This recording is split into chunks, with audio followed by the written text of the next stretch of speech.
Welcome to fluid mechanics class. The class will be hosted by Professor Lalit. So today's topic that we are going to discuss is buoyancy and application. I'll just share my screen. Contents that we are going to discuss today is shown in this slide. So we'll be dealing with the definition of buoyancy, center of buoyancy, and the principle or concept behind the buoyancy. Then we'll be seeing something about METACENTRE, condition for equilibrium of a floating body, and also a submerged body. These are the things that we are going to discuss one by one. So first one, before we step into the concept, we'll just learn what is buoyancy. So now, first of all, I'm going to start with the definition of buoyancy. I'll just go through the statement first and then I'll finally explain what is buoyancy is all about. As per the definition, when a body is immersed in a fluid, an upward force is exerted by the fluid on the body. The upward force exerted by the fluid is known as upthrust or buoyant force. It is called buoyancy in general. I'll just consider a small example. I'll just take a small ball. So I'll explain with this particular ball. So now I have got a ball and I have got some water in this ball. So I have filled some water in the ball, and now what I do is I put this particular ball inside the ball which contains water. So now what will happen is this particular ball, whatever I have got, when I take this object, I feel some weight of the object. So this is nothing but weight of the object. Where actually it will be acting? It will be always acting toward the center of earth. Okay, so wherever I have, if I drop it, it will go down. Okay, so basically what I do is I have water in this container and I put this particular ball inside the container which contains water in it. So because whatever the ball that I have taken, it is a solid ball which is having a bit greater density. What will happen? The ball starts settling at the bottom. So now what will happen is, because of the weight of the object, the ball will be moved in the downward direction. So weight of the object will be always acting in the downward direction. So that will be usually in terms of Newton force. It will be just a downward force that is acting, self weight of the object. Now similarly, what will happen is, when you are putting this object inside a fluid, the ball, whatever I have got, this ball will experience an upward force. This upward force is nothing but the force applied by the fluid on this particular ball. So ball will experience a force which will be in the upward direction, that is from the bottom to the top. So this force is nothing but a buoyant force. The force experienced by the ball when it is immersed inside a fluid, that force, the force experienced in the upward direction, that upward direction force is nothing but the buoyant force. Now we will go with the further discussion. Basically, we'll be having two types of forces that will be acting on this particular object. One is the force because of the weight of the object, that will be always in the downward direction, and at the same time the force that will be acting in the upward direction, that is exerted by the fluid on the object. So obviously this will be on the upward direction and the self weight of the object will be in the downward direction. So there are two types of forces that come into the picture. So whatever the force that is coming in the upward direction, that upward direction force is called buoyancy. I was explaining just now the upward direction force that will be acting.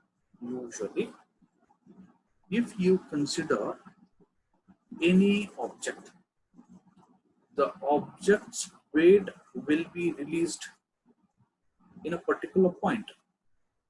That weight of the object, when you are not immersing the object inside any fluid, the point at which the object starts balancing or object starts giving away its weight, that point is called center of gravity, or in other words, the point at which the object starts balancing when it is kept at a particular point, when it is balanced on a tip of an object, then that point is called center of gravity.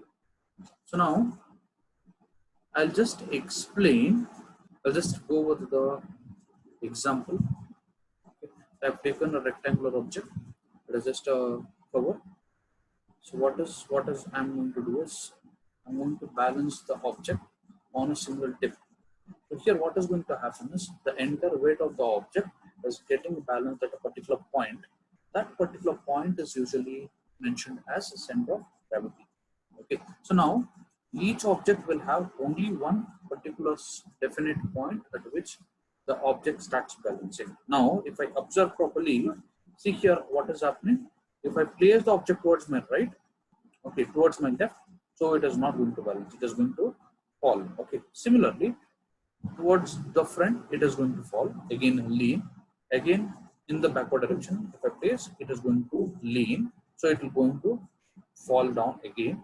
If I place the object towards my right side also, see here the object is not standing straight, see it is falling. Okay, so what we have observed is, what we have concluded is, the entire object's mass is going to get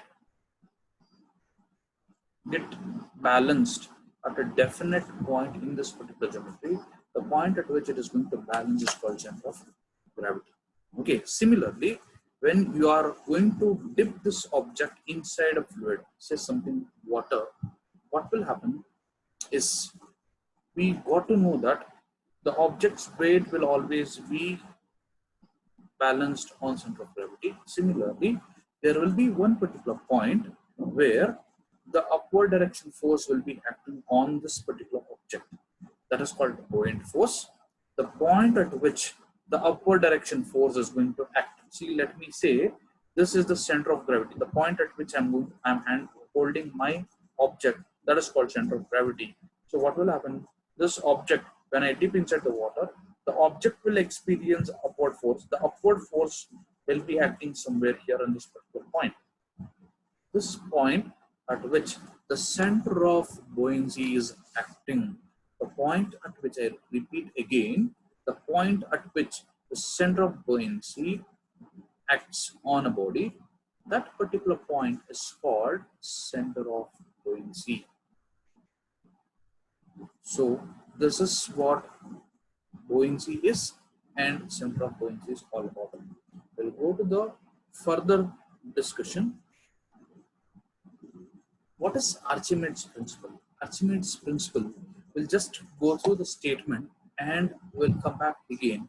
When a body is immersed fully or partially in a fluid, the body experiences an upward force which is equal to the weight of the fluid displaced by the object when it is forced. Understanding this, so what we will do is, we'll take a small activity to understand this particular concept. Okay, so now I'll just take a glass full of fluid.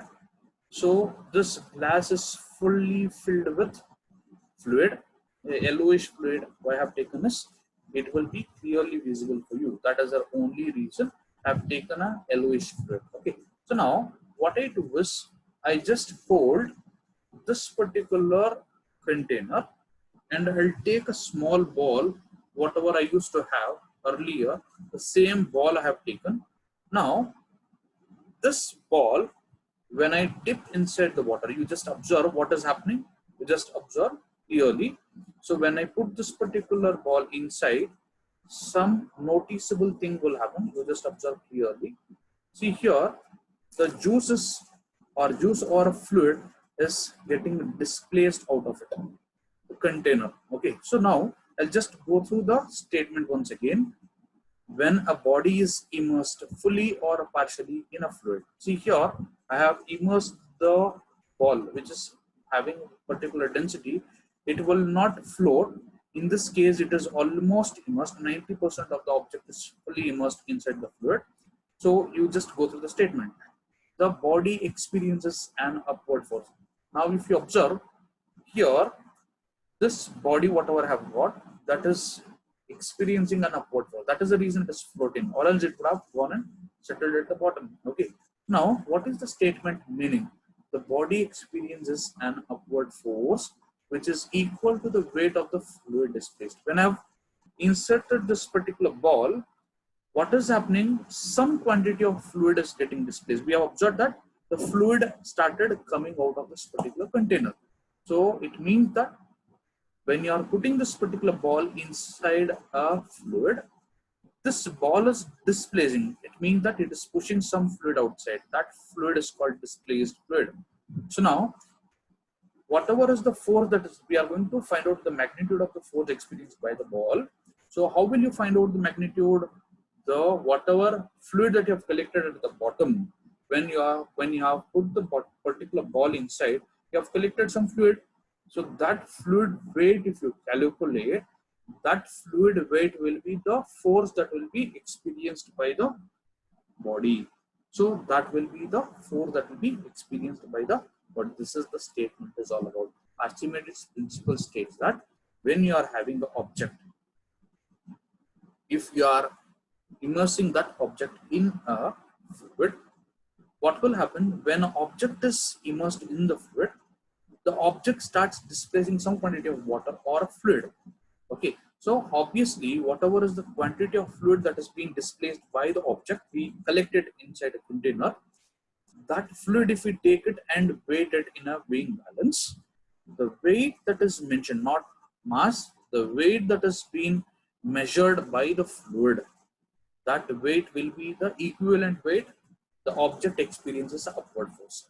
Let me say 5 Newton, 900 Newton of water is collected in a container. When you are putting a ball, 900 Newton of water is collected, then it means that when you are putting the ball inside, that ball will experience 900 Newton of force. That is the meaning of Archimedes principle. So, with this particular discussion, it is very much clear that what is buoyancy? What is center of buoyancy? With Archimedes principle, we came to conclusion that the magnitude of force experienced by the object, the magnitude of upward force experienced by the object will be equal to the weight of the fluid that is being displaced when you are immersing an object in a fluid.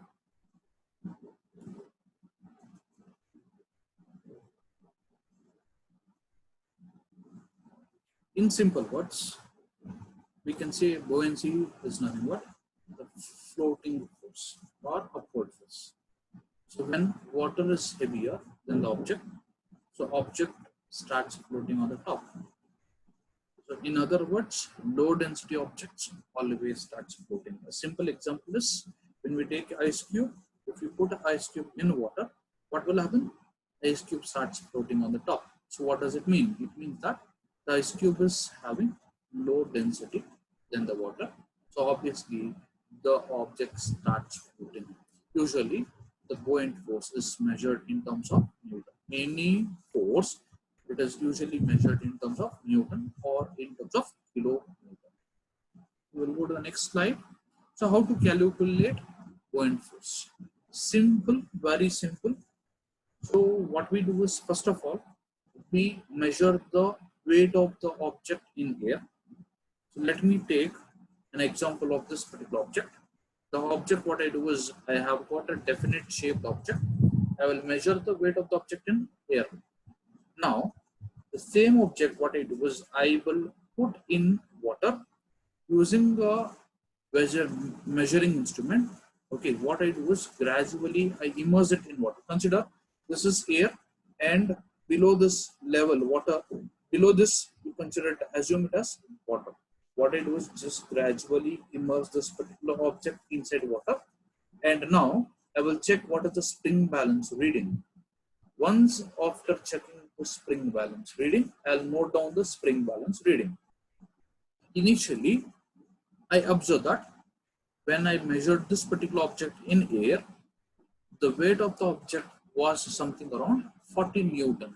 Okay, the same object, I have not changed the object. I am taking the same object and immersing inside the water. When I immerse inside the water, so I found that the object weight is less than 40 Newton. Okay, so the weight of the object, what I noticed was something around 22 Newton something. Okay, 22 point something or 22, I'll take it as 22 Newton. So what was the weight of the object in air? The weight of the object in air was 40 Newton. And the same object, when I have immersed the object inside the water, I found that the weight of the object in the water was something around 22 Newton. So what is the difference in weight? Where did it go? So I said you earlier that when you dip any object inside the fluid, the fluid will exert an upward direction force. This upward direction force is nothing but buoyant force. So obviously, the object which is put in water will experience low weight. The difference in weight, or there is some reduction in the weight. That reduction in the weight is nothing but the force exerted by the fluid on the object. So the fluid will exert a force on the object. That force is called buoyant force. That is nothing but buoyant force. So the difference between the weight of the object in air and the weight of the object in a fluid, that difference in weight is called buoyant weight or buoyant force.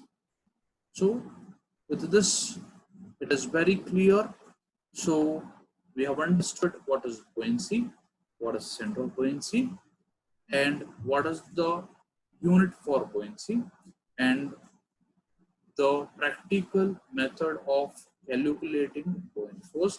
This much we have clearly understood. I was explaining you earlier, or we were discussing something, that stability of floating or submerged body. So for that to be very clear, we should know what is positive buoyancy, what is neutral buoyancy. One by one, what is going to happen when buoyant force is greater than the weight of the object? What will happen? So upward direction force is dominant in this case. So obviously the object starts floating onto the top. So in this particular diagram, it is very clear. So here, see object, whatever the object that we are considering a person who's a swimmer. Okay, so he is carrying, his weight is lesser than the buoyant force. So whatever the force that is applied by the water, see here, the upward force is exerted by the water on the object. So this upward force is greater than the weight of the object. So object is floating on the top. This is called positive buoyancy. Second one, neutral buoyancy. When upward force and downward force. What is downward force? Downward force is nothing but the weight of the object. So when both upward and downward forces are equal, same, that time what will happen? The object starts floating in between. Okay, so this is called neutral buoyancy. Third one, what will happen? The weight of the object is more and the buoyant force is less. In that case, the object will go and settle at the bottom. The best example for this one, you take a 1 rupee coin, you take a small container containing water, just place the 1 rupee coin in the water. What will happen? The coin will go and settle at the bottom. So what does it mean? The buoyant force is less. That is the reason the coin is going and settle at the bottom. It sinks at the bottom. The object is going and settling at the bottom. This is called negative buoyancy. In other words, if the object Once after throwing inside the water, if it is going back to the surface, then it is called positive buoyancy. Second, neutral buoyancy. If you are throwing object in water, if it is staying back in the water itself, that is suspended in the water itself, just like a dirt or mud particle will be suspended in water. Similarly, the mud particle will not float on the top for a small instant. It will be suspended in water for a small instant. That is called neutral buoyancy. The object is not going to return at the top, or it will not going and settle at the bottom. In that case, it is called the neutral buoyancy. The upward direction and the downward direction forces are same. In the last case, when downward direction force is greater than the upward direction force, then that type of object will go and settle at the bottom of the container. That type of buoyancy is called negative buoyancy. The object will not go on to the top. It will go and settle at the bottom. So this is called negative buoyancy. So immediately you will be asking me a question. That is, a ship that starts floating on the top of water, and if we take a nail, if you put the nail in water, it starts sinking in the water. It gets going and settling at the bottom of the water. What is the reason? You will ask me this question. Because both the materials are made up of steel only, steel or iron. Okay, so obviously you will get the question in the mind. So I'll just give you a solution for this.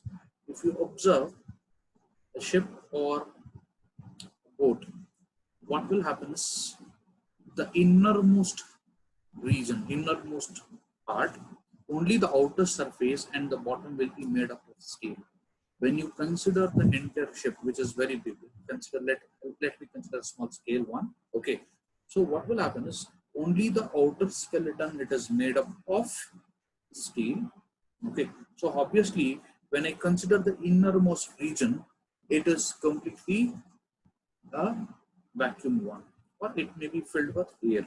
So obviously, if you talk about the density of the object, overall combination of the object, it is nothing but a lesser value. Mass by volume is nothing but density. So the innermost region all are filled with air. So obviously the volume is greater, mass only you are going to take overall mass. That time what will happen? Density becomes less. When you take an example of a nail, when you take a case of a nail, if you consider, even if it is small nail also, it is fully made up of a metal part. So obviously mass by volume, so it is not going to change its density. Whatever is the density of the metal, the same metal density will come to the nail also. That is the reason. What will happen if you throw a nail in water, start sinking in the water, and if you take an example of a ship, what will happen? As it is considered as a whole object, the density is less. That is the reason it starts floating on the surface of the water. So this makes very clear sense that though the object is made up of metal, when you consider on the whole bigger volume, when you are considering a volume, it contributes less weight when you are calculating the density, or when you are taking the mass, it contributes less mass. That is the reason density for entire ship will be less. That is the reason the ship starts floating.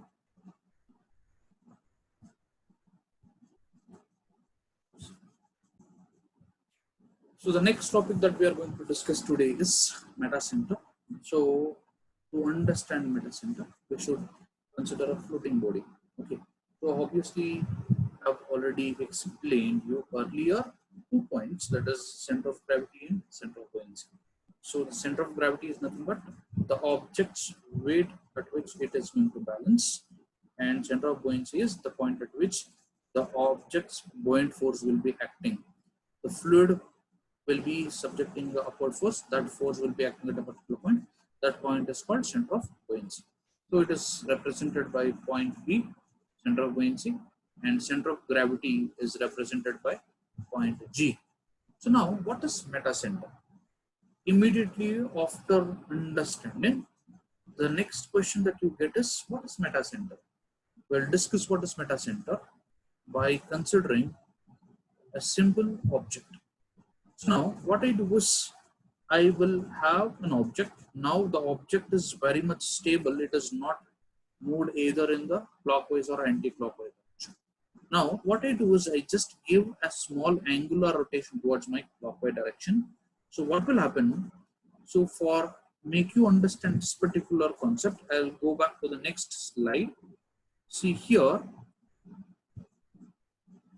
See, if you observe this one, what is happening? If you observe, this is the neutral position of the ship.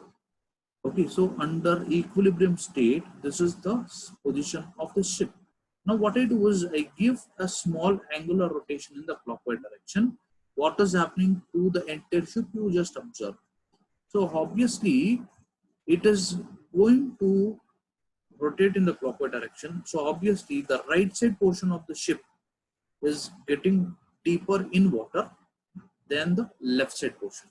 So obviously, the left side portion is rising in air and the right side portion is getting deeper in water. So obviously, what is going to happen is, the center of buoyancy is going to shift toward the right side portion, because if you consider this geometry, you are supposed to consider only the region where the water is the object is immersed in water. That time what will happen? The point at which the force will be acting, that point will start shifting toward the neutral axis. Whatever the line that has been drawn earlier, this is the straight line that we were having. This was the neutral axis. When you just shift, what will happen? The buoyant force was earlier on the neutral axis, gets shifted toward the right side portion, because the right side portion is deeper in water. That is the reason the buoyant force will shift toward the right side direction. Now if you draw an imaginary line through which the buoyant force is acting, this imaginary line will go and intersect the neutral axis of the object at a particular point. The point at which the buoyant force is meeting the neutral axis line, that point is called metacenter. So I'll come back to the statement. I'll just read the statement. You observe. It is defined as a point about which an object starts oscillating when the object is tilted by a small angle. This is one statement that we have got, and we'll go to the second statement. It is the point at which the line of action of force of buoyancy will meet the normal axis of the object when the object is given a small angular displacement. As I've explained, when the buoyant force line goes and meets the neutral line or normal axis line, that line is called, that point is called, the point of intersection is called metacenter. And as per the first definition, if you consider a pendulum, what is a pendulum? If you hold a pendulum, it starts oscillating to and fro. So where it will be fixed? It will be fixed neutral axis line and the pendulum knot. Whatever you have got, that knot, it will go and intersect. That particular point is called the metacenter. Just read the statement. It is defined as a point about which a body starts oscillating when the body is tilted by a small angle. When you tilt the object, that point about which it starts going to balancing, that point is called, or the point at which the oscillation starts, that point is called metacenter. So now we'll go to the further discussion. What is metacentric height? It is defined as the distance between the center of gravity and the center of metacenter is called metacentric height. In general, I have already taken the previous case. See here, I have considered an object. There is a ship. So I have given a small angular rotation. the buoyant force will start going and meeting at this particular point. The point of intersection of normal axis and the buoyant force, that point of intersection is represented as point M. Now, I got 3 points. What are 3 points? That is point M, G, and B. Now, as per the definition of metacentric height, it means that it is the distance between the center of gravity of the object to the metacenter. That distance is called metacenter. So, in general, with the diagram, what we can say, that is the distance from G to M is called metacenter. So there are two methods of finding out the value of metacenter, right? So first one is analytical method, and the second one is a practical method or experimental method. Okay, that we will be discussing one by one later. So now, condition of equilibrium of a floating and submerged body. So we'll see what is the condition for equilibrium. So what is equilibrium? I have already said you, when buoyant force is greater than the object weight, then what will happen? Object starts floating on the top. So we are going to consider that case of object. Okay. So now we are going to consider an object that is started floating on the top of water. Okay. So here that type of object is called floating object. Okay.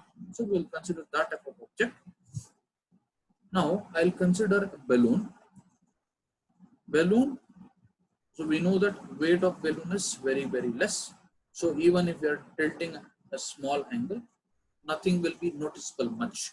So for that reason, what we will do is we will fill some quantity of fluid inside a balloon, which is having more density. Okay. So now, for when the object will be stable, we should understand when the object will be stably floating. Okay.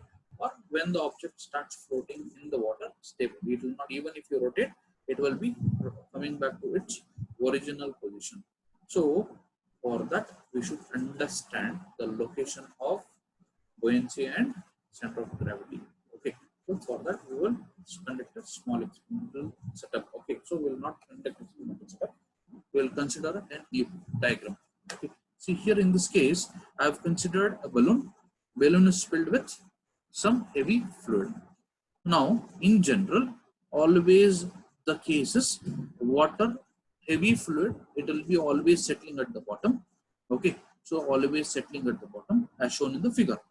So here in this case, the gray color dark region, whatever is marked inside, that is called a fluid, heavy fluid. Now, what we are going to do is we are going to analyze this one. Okay.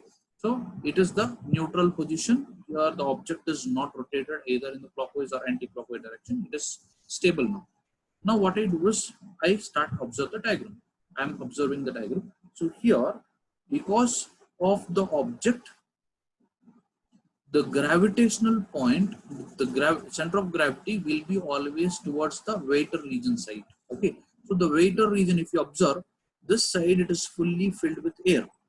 And obviously the lower side is fully filled with heavy fluid. So obviously the gravity will be toward the water region side. So gravity is towards the fluid.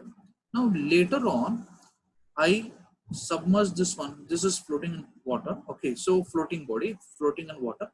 So obviously there will be an upward force experienced by the object. That upward force is nothing but center of buoyancy. So this is what is the condition. Okay. So this is the position of the object. Okay. This is the position of center of gravity and center of buoyancy. Now what I do is I give a small angular rotation in the clockwise direction to the object. Once I tilt the object, what will happen? This both will constitute a couple. See here, the gravitational force is acting in the downward direction, and obviously we know that center of buoyancy will be obviously acting in the upward direction only. So because of which, see, this two constitute equal and opposite because it is a floating, both upward and downward direction forces are equal. Okay, so obviously what will happen, this will be always acting in the upward direction. So see here, this is moving in the downward direction, this is moving in the upward direction. Obviously what will happen, the object starts returning to its original position. See, this will constitute a couple which makes the object rotated in the anti-clockwise direction. When it rotates in the anti-clockwise direction, it goes back to its original position. That is, in this case, in this way, it will. If you observe, this two equal and opposite direction forces constitute a couple. The resultant force will result in rotating the object in the anti-clockwise direction. So the object comes back to its original position. This is called stable equilibrium. Next, we'll go for understanding what is unstable equilibrium. Now, usually the weighted region will be always in the downward direction. Converse of it, I'll just talk. So what I'll do is I'll make the object, that is water, to stay back in the upward direction. Now, what will happen? Always the center of gravity will be always pointing towards the weighted region side. This is the weighted region side. So always the center of gravity is pointing toward the weighted region side. Okay. Now, at the same time, the buoyant force will be acting. The buoyant force will be acting in the point that is mentioned here. Okay. So now, when you rotate the object in the clockwise direction, so here it will constitute a couple. You just observe. So this weight with acting in the downward direction, this pulls the object in the clockwise direction. You observe here once again. So this also, the buoyant force is acting in the upward direction, which makes the object continue to rotate in the clockwise direction only. So obviously what will happen? The object, whatever you have got, this will be completely uprooted. That is, this white, whatever the gray color that you have got, the filled fluid that will go in the downward direction. So here, when you're talking about a ship, what will happen? Ship will be tilted upside down. So it is not a stable case for a ship. That is the reason it is called unstable equilibrium.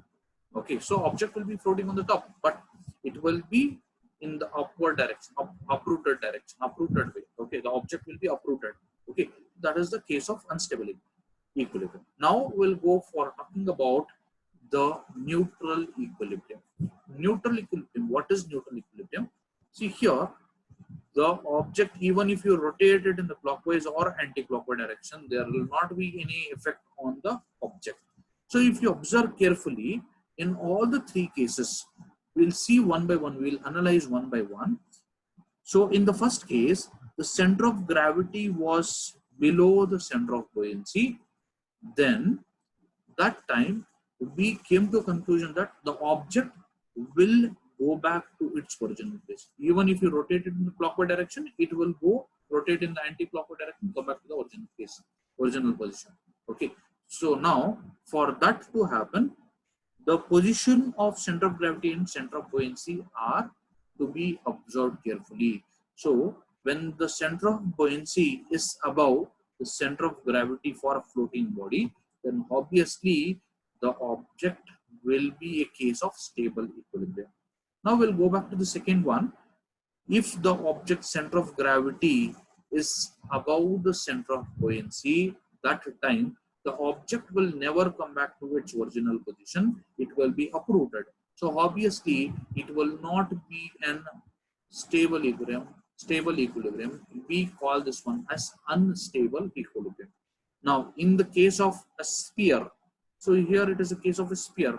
So if you observe, all the sides, it is made up of same geometry, same dimensions. So obviously what will happen? Center of buoyancy and center of gravity will coincide at the center of the object, center of the sphere. So obviously, even if you rotate it in the clockwise direction, there is no effect. If you are rotating in the anti-clockwise direction also, there is no effect.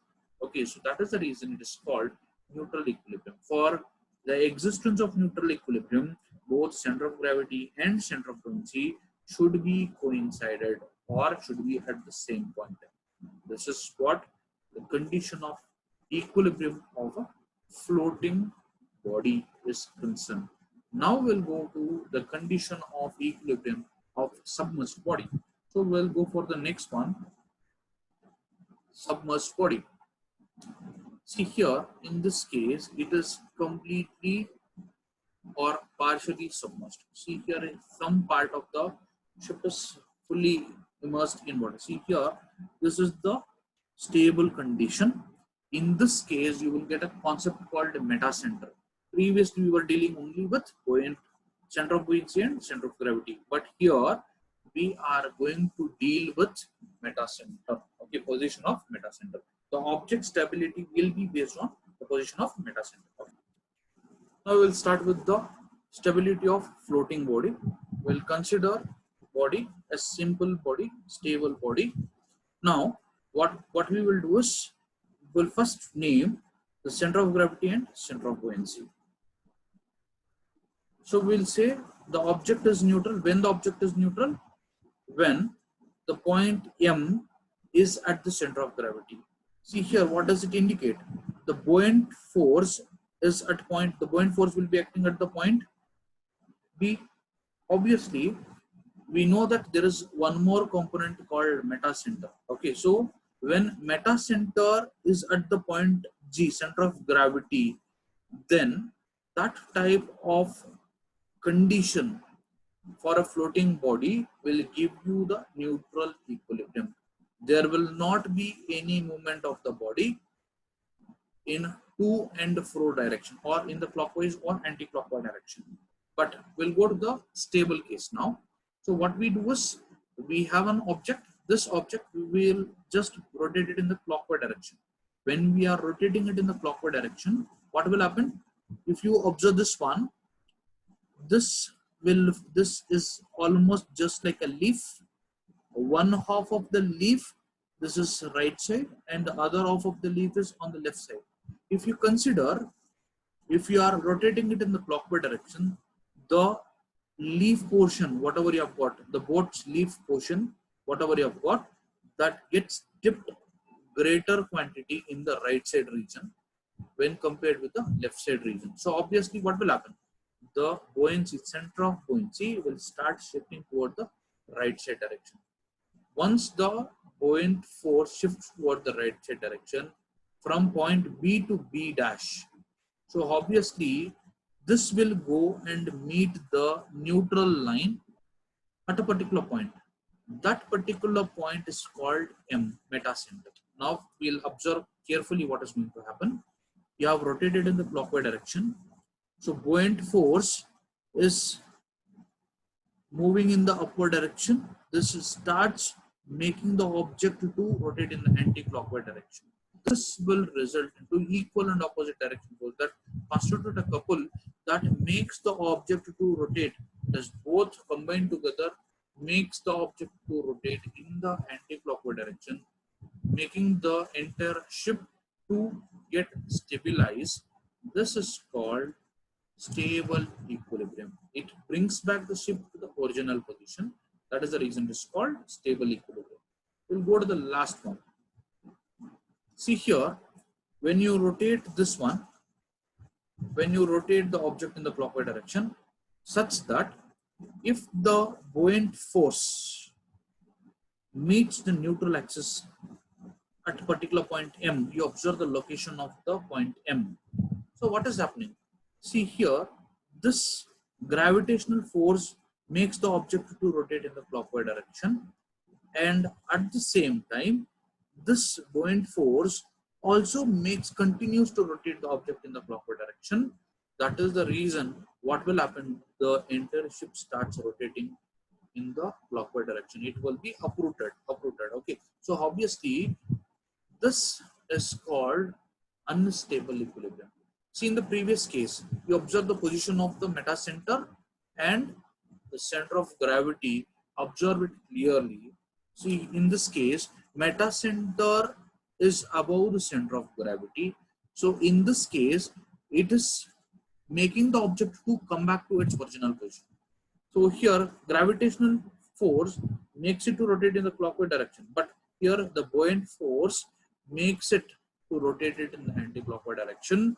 So obviously the object will come back towards original position. Here, if you observe the center of gravity, the forces that is acting in the center of gravity, that will make the object to rotate in the clockwise direction. But here, if you further observe this one, that is buoyant force that is acting at the metacentric point, that also makes the object to continue to rotate in the clockwise direction only. So the position you observe, if you observe the position, that is metacentre is below the center of gravity. In this case, what is going to happen is the object starts rotating, continue to rotate in the clockwise direction, resulting in complete imbalancing of the object. It will be completely rotated upside down. That is the reason it is called unstable equilibrium. Okay, this is all about the stability of floating and submerged bodies. This ends today's session. Thank you.